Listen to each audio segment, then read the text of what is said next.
They don't directly. They're two different things. This assessment is kind of understanding where our strengths and weaknesses are as a plus on collaboration, because we're kind of isolated. We're not really working together. The different committees aren't talking to each other. Sometimes there's competition or hard feelings.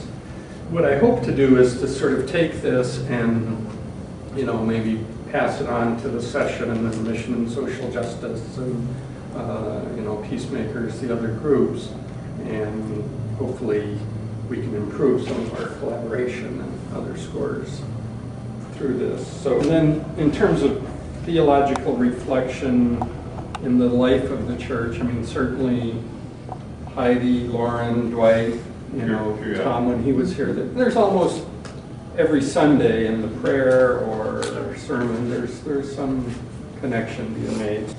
I guess I have to say, Rob, again, it brings up the issue of communication, which we're not really addressing, which is on the next page. Should we go to that one next time? Sure. Because I think that one of the problems that I see is that we don't,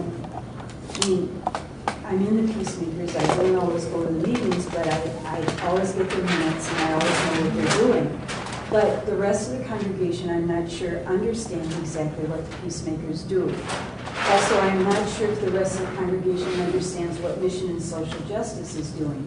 Do we ever get a report on how it went at the food shelf or whatever, all the issues that the mission and, I rarely hear about what happens down at Dorothy Day Center, for example. Right, like I could write what it means to me to go down to Dorothy Day on a Sunday evening and talk about what I do there and what I see and what I feel. That's never done. We're capable of doing more, whether it's videos, whether it's in here and that. We're capable of doing more. We don't tell the story. Always said to be the most personal contact. I'm sort of an intermediary person with this congregation. I've not got a long history. I don't have all the ins and outs of the committee names. And I hear all these things, and they all matter to me. But I don't feel the pull in to do it. And there's an old thing in psychology.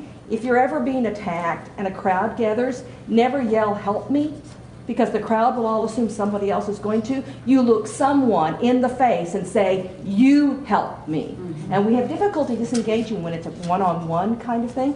So if these things really matter to you, I would challenge the committees for 2 months. Each one of you pick one person who's not involved that you're going to engage and simply invite to be a part of it.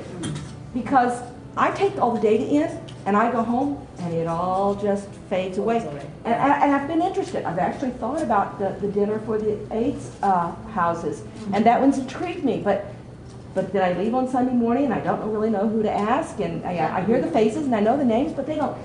I think Roger's right. If you really want to do this, it's not going to be data. It's going to be a human being.